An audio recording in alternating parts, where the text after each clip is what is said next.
We have failed our customers.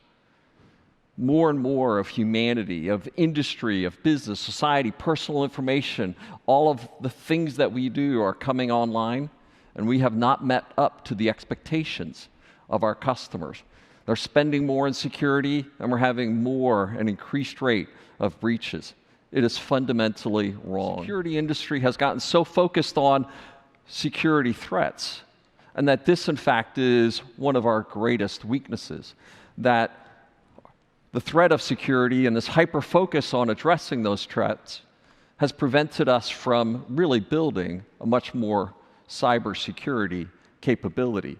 And furthermore, we're rushing rapidly into a domain of diminishing returns.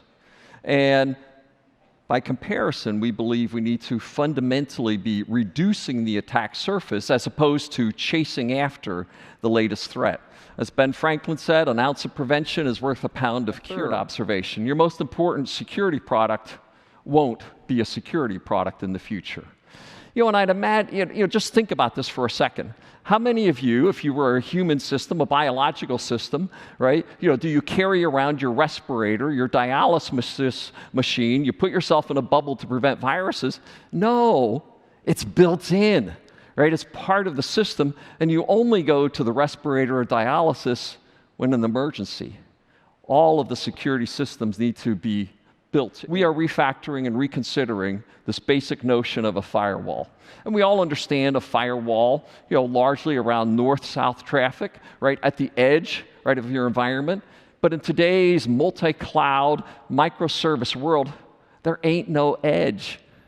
There's no place to block. And it still serves a purpose, but minimally so. Let's look back at this application picture that we started at before. How do you see your infrastructure through the lens of the apps that are running on it? What we would say is we need to have known good. What is the services and the relationship of those services that form that application, the roles and the intended behaviors of each of those machines, and how they're supposed to communicate?